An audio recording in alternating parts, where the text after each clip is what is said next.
Bienvenue sur Africa 24 dans cette nouvelle édition du QG Weekend. Voici les titres de l'actualité. Inauguration de la base logistique de la force africaine en attente à Douala au Cameroun. Cette nouvelle base à vocation continentale devra soutenir les militaires africains en attente de déploiement rapide dans une zone précise en temps de crise. Au Nigeria, de nouvelles locomotives et des bus ont été mises en service jeudi 4 janvier. Cette initiative du gouvernement entre dans le cadre du plan de diversification de l'économie par le développement du chemin de fer. Et au Kenya, le club champion de la Première Ligue risque une suspension de 3 ans. Gor Mahia éprouve des difficultés pour honorer ses engagements sportifs en raison d'un manque de fonds suite au retrait de son sponsor Sportpesa, la firme kenyane des paris sportifs. Mais tout d'abord, 13 pertes en vies humaines et 9 blessés. C'est le bilan de l'attaque survenue contre un groupe de civils ce samedi en Casamance, au sud du Sénégal. Ces 13 personnes étaient parties chercher du bois dans la forêt des Bayottes, non loin de la frontière avec la Guinée-Bissau. S'agit-il d'un règlement de compte, d'une attaque pour garder le contrôle du bois? Pour le moment, impossible de savoir qui sont les individus armés à l'origine de cette attaque.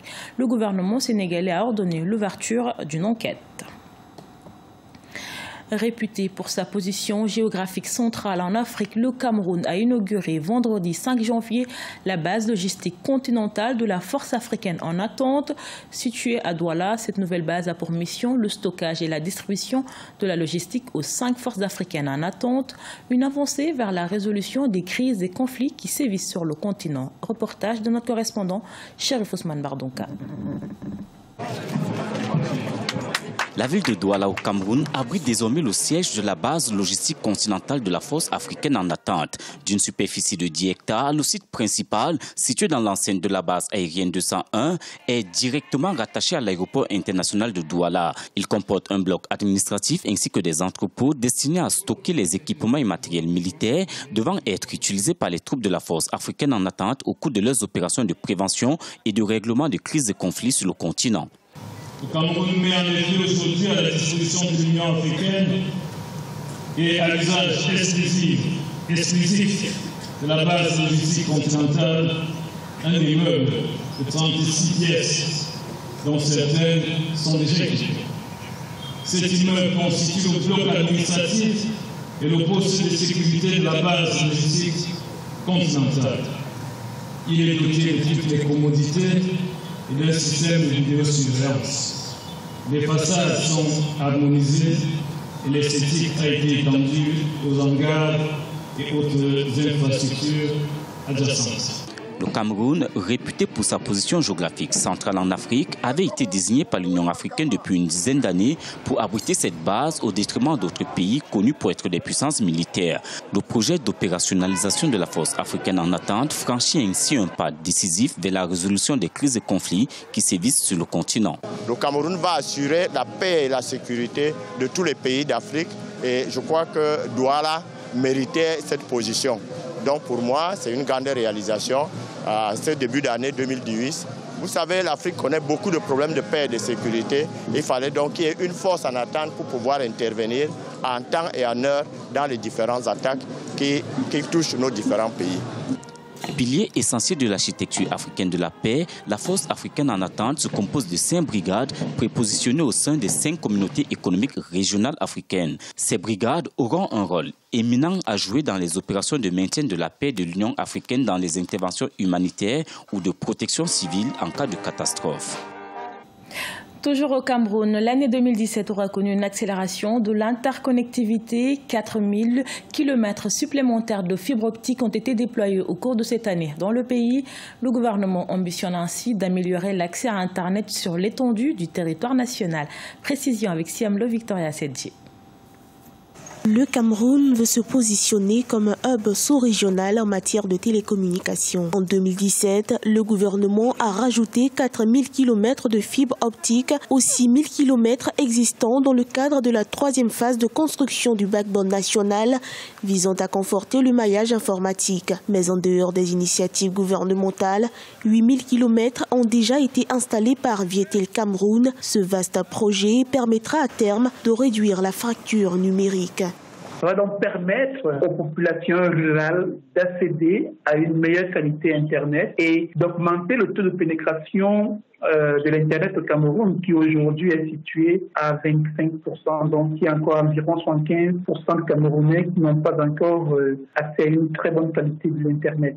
Internet deviendra sans doute un segment majeur de l'économie camerounaise. D'ici 2020, le gouvernement vise 20 000 km de fibres optiques et conduit en ce sens un projet de déploiement du premier câble sous-marin reliant l'Afrique à l'Amérique latine. L'initiative est censée stimuler le secteur en améliorant sa compétitivité à l'échelle internationale. Le Cameroun est l'un des pays en Afrique centrale qui a accès à 3 câbles sous-marins internationaux. La disposition de ces infrastructures de fibre optique-là va à coup sûr accélérer le développement de l'économie numérique au Cameroun. Vous avez par exemple le développement de l'écosystème des startups.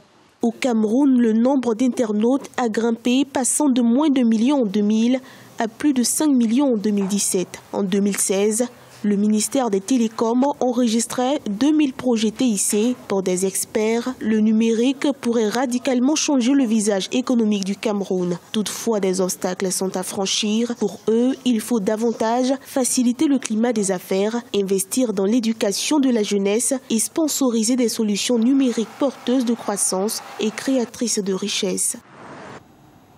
Au Nigeria, le gouvernement multiplie les initiatives pour diversifier l'économie trop dépendante du pétrole. Il s'agit d'optimiser le transport des marchandises à l'intérieur du pays et vers les ports maritimes. Au centre de cette initiative, le projet d'actualisation du réseau ferroviaire et de mise en service des moyens de transport. Deogracias Podo. Le président Muhammadu Buhari a réceptionné jeudi 4 janvier 2018 de nouveaux véhicules pour la ligne ferroviaire Kaduna-Abuja à la gare de Rigaza à Kaduna. Il s'agit de 10 nouveaux autocars et de 2 nouvelles locomotives qui devraient permettre de réduire le stress des passagers, de plus en plus nombreux, et qui submergent les installations existantes. Le chef de l'État nigérian a réitéré la détermination de son administration à mettre en œuvre avec vigueur le plan directeur des chemins de fer de 25 ans du gouvernement fédéral en vue de transformer le transport ferroviaire au Nigeria.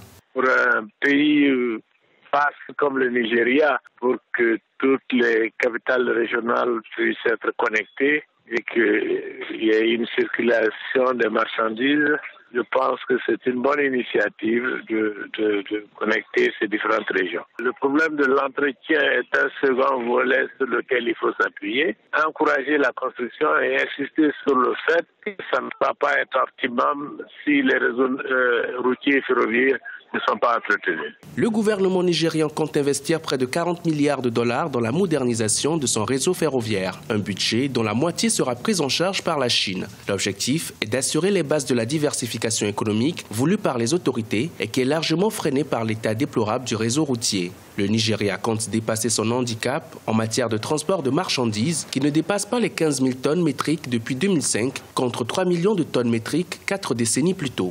Une régression qui s'explique par l'absence de maintenance du réseau routier et ferroviaire. L'Afrique a été bloquée dans son développement, même des grands pays comme le Nigeria, à cause du manque de communication. D'abord à l'intérieur du pays et entre le pays et les pays voisins. Et tant que nous pouvons avoir des investissements de la part des Chinois pour pouvoir amorcer notre développement, je pense que c'est une bonne chose. Parce qu'en matière d'investissement étranger, figurez-vous qu'il n'y a pas de philanthropie.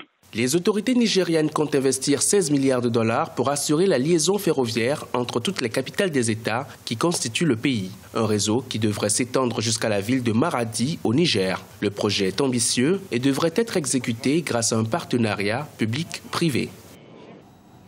C'est l'une des conséquences du retrait du sponsor SportPesa. Gor Mahia, le club champion de la première ligue kenyane, est en difficulté financière, un manque de fonds qui pourrait conduire le club à une suspension de la Confédération africaine de football suite à l'annonce de son retrait de la Ligue africaine des champions. Cheikh Omar Bandaogo. Après l'augmentation à 35% de la taxe sur les paris sportifs au Kenya, la firme de paris sportifs en ligne Kenyan SportPesa a annulé 600 millions de shillings de sponsoring annuel pour la principale ligue de football du pays et d'autres sports. Résultat, plusieurs clubs sont confrontés à des difficultés financières. Le champion national Gor Mahia en premier. Il pourrait même surseoir à sa participation à la Ligue des champions africaine. We cannot travel Nous ne pouvons pas voyager pour respecter nos engagements en participant à la Ligue des Champions. Parce que nous ne pouvons pas payer nos billets d'avion et notre hébergement en Guinée équatoriale dans un mois. Cela signifie également que nous devons annuler la formation à haute altitude que nous avons déjà réservée. D'autre part, nous allons bientôt être confrontés à un différend avec nos joueurs. Les années précédentes, nous vivions une période comme celle-là, au cours de laquelle nous recrutions de nouveaux joueurs pour renforcer l'équipe. Mais cette année, nous ne sommes pas en mesure de le faire parce que nous ne pouvons pas payer les joueurs pour rejoindre le club et aussi payer leurs anciens clubs. Mais il n'y a pas que la participation à la Ligue des Champions qui est compromise. Même à l'interne, il sera difficile pour le club de disputer des matchs. Le retrait de son sponsor a placé le champion du Kenya dans une situation d'incapacité financière totale. La situation que nous vivons est vraiment difficile. Nous ne pouvons pas payer les salaires de nos joueurs et ceux du staff technique. Cela a des conséquences parce qu'ils ont des familles et sont presque tous des locataires. Si le club ne trouve pas un appui financier dans les délais, son retrait de la Ligue des Champions sera confirmé. Si cela est fait, Gor Mahia devra faire face à une suspension de 3 ans de la part de la CAF. Ce journal a été réalisé par l'ensemble de la rédaction. Merci pour votre fidélité. Dans un instant, une nouvelle édition de l'actualité sur Africa 24.